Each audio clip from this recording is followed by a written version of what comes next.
ตื่นมาแล้วกินน้ำบักน้ำอุ่นๆในตอนเช้าทุกวันดีป่ะครับการกินน้ำ1 ถึง 2 แก้วหลังตื่นนอนทันทีเป็นการเติมน้ำให้ร่างกายเฮาหลังจากที่ร่างกายเฮาขาดน้ำมาเบิดคืนเฮ็ดให้ร่างกายสดชื่นกระปรี้กระเปร่าระบบไหลเวียนเลือดก็ดีแต่ถ้าเฮากินน้ำบักน้ำอุ่นๆในตอนเช้าสัก1 แก้วทุกวันจะเกิดหยังขึ้นครับประโยชน์ของการกินน้ำบักน้ำอุ่นๆหลังตื่นนอนทันทีตอนเช้ามีหยังแน่ครับซอยย่อยอาหารบักนาวสิมีแร่ธาตุและก็วิตามินซีสูงไปล้างสารพิษสิ่งที่ตกค้างอยู่ในร่างกายแนะนำให้กินน้ำบักนาวอุ่นๆเพื่อกระตุ้นการทำงานของลำไส้เฮ็ดให้บ่มีสารตกค้างซึ่งเป็นสาเหตุของมะเร็งลำไส้ก็จะช่วยป้องกันการเป็นมะเร็งได้ครับ2ซอยดีท็อกซ์แล้วก็ขับปัสสาวะน้ำบักนาวสิช่วยขจัดสารพิษหรือสิ่งต่างๆออกทางปัสสาวะช่วยกระตุ้นการทำงานของเอนไซม์ที่กระตุ้นตับช่วยในการล้างสารพิษ3ช่วยสร้างภูมิคุ้มกันบักนาวมีวิตามินสูงป้องกันการเป็นหวัดและก็ยังมีโพแทสเซียมสูงซึ่งจะช่วยกระตุ้นการทำงานของสมองและก็เส้นประสาทช่วยควบคุมความดันเลือดได้พร้อมครับ4เฮ็ดให้ผิวพรรณเปล่งปลั่งสดใสวิตามินซีและก็สารต้านอนุมูลอิสระในบักนาวสามารถลดริ้วรอย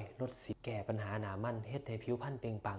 ช่วยเพิ่มพลังและก็เฮ็ดให้อารมณ์ดีบ่เครียดลมหายใจหอมสดชื่นช่วยลดอาการปวดฟันลดอาการเหงือกอักเสบหลังกินน้ำบักนาวควรสิบ้วนปากด้วยน้ำสะอาดทุกครั้งด้วยครับช่วยรักษาแผลและก็ลดอาการอักเสบวิตามินซีที่อยู่ในบักนาวสิมีคุณสมบัติในการรักษาแผลได้ลดอาการอักเสบของร่างกายแต่ก็มีข้อควรระวังในกินน้ำบักนาวบ่ควรสิเติมน้ำตาลหรือน้ำผึ้งลงไปเพราะว่าน้ำผึ้งก็คือน้ำตาลถ้าเราใส่ลงไปหลายๆก็สิเฮ็ดให้ระดับน้ำตาลในเลือดสูงพลังงานเราใส่บ่เบิดน้ำตาลก็สิเปลี่ยนไปเป็นไขมันไปสะสมอยู่ตับเฮาเฮ็ดให้ไขมันพอกตับได้และก็สำหรับคนที่เป็นโรคกระเพาะกรดไหลย้อนกับบ่ควรสิกินน้ำบักนาวเด้อครับเพราะน้ำบักนาวเฮ็ดให้ร่างกายเฮาเป็นกรดหลายขึ้นก็เฮ็ดให้อาการกำเริบได้ก็สิมีอาการจุกแน่นท้องแสบท้องไผมากินน้ำบักนาวอุ่นๆในตอนเช้าบ่ายกินแล้วเป็นจังได๋คอมเมนต์ให้เบิ่งได้เด้อครับ